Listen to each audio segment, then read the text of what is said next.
স্টেশনে এসেছি। তো হাওড়া স্টেশনে বেরোনোর সময় একটা দল সঙ্গে পেয়ে গেলাম। এরা হচ্ছে কীর্তন ও বাউল সম্প্রদায় সারা ভারতের, এদের একটা কোনো সম্মেলন বা মিছিল কিছু একটা আছে, তাই এরা সব এসছে দল বেঁধে, প্রচুর মানুষজন যাচ্ছে। আর আমরা দলে দলে আপাতত বেরোচ্ছি এখন এনাদের সাথেই, দেখি তারপরে কলকাতা গেলেই নানা রকমের অভিজ্ঞতা হয়। তার মধ্যে এটা একটা সবাই মিলে একসাথে, মানে কলকাতার নিত্যরকম কিছু না কিছু একটা চলেই। বয়স্ক মানুষজন এসছেন দেখুন।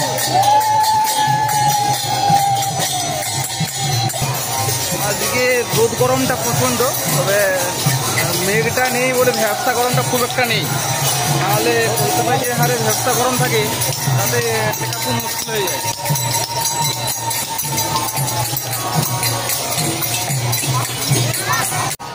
কলকাতা মানে তো হলুদ ট্যাক্সি, এই হলুদ ট্যাক্সিটা দেখলেই কলকাতার একটা ছবি বোঝা যায়।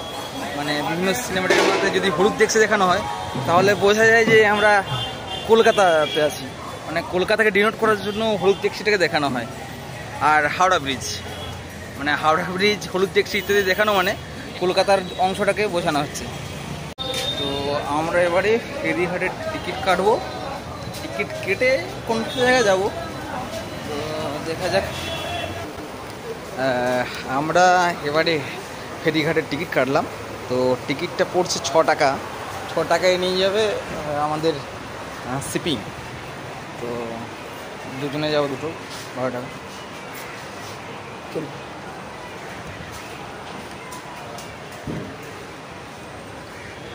এই যে ঢুকে গেলাম গঙ্গা নদী, ওই হাওড়া ব্রিজ ভাই, ওই হাওড়া ব্রিজ সম্ভবত ভাটা চলছে, এই যে নদীর অবস্থা। আর ওই যে হাওড়া ব্রিজ, আমরা এইদিকে এসছি, জল একদমই নেই, মানে হ্যাঁ নিয়ে যাবেন। আর ভাই তো এইদিকে শিপিংয়ের যাওয়ার রাস্তা, মানে এইখানে দাঁড়াবে, আমরা শিপিংয়ে যাব বলে এইখানটাতে দাঁড়াবো। আর ওইদিকে আরও রয়েছে ঘাট, বিভিন্ন ঘাটে বিভিন্ন রকমের জায়গার ফেরি এসে দাঁড়াবে লঞ্চগুলো। জল একদম কমে যাওয়াতে কেমন দেখাচ্ছে, এদিকে এগিয়ে আসছে। তো আমাদের আজকের তো উদ্দেশ্য হচ্ছে এলোমেলো ঘুরে বেড়ানো, তাই যখন একটা টিকিট কেটেছি, মেন হচ্ছে লঞ্চে চাপাটাই উদ্দেশ্য। আরও এই যে সব দাঁড়িয়ে আছে লোকজন, আর আমরাও এদিকে চাপবো, দেখা যাক।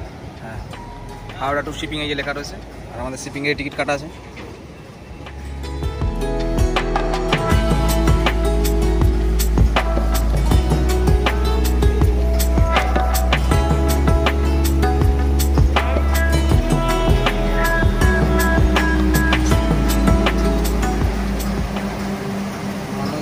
তারা আছে, তারা পুরো করে তারা সব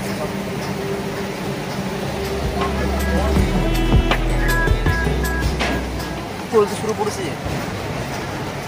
দাঁড়াবে যদি দিন আছে সামনে, মা গঙ্গা। এখানে একটা বুঝে কাটানোর বিষয় আছে, সামান্য টাকা টিকিট, রাত্রে 1 ঘন্টা 1.5 ঘন্টার মতো খাওয়া দাওয়া এবং ঘোরা যায়, লঞ্চে কাটানো যায়, হাওড়া ব্রিজের আশেপাশে ঘুরে গঙ্গা নদীতে ঘুরে বেড়ায়, এরকম ব্যবস্থা আছে। সেটা ডিটেলসটা আমি জানি না, জেনে পরে হয়তো বলতে পারবো। সেগুলো করলে বেশ আর বেশ অ্যামাজিং ফিলিংস হবে রাত্রে গঙ্গার পক্ষে কাটানো।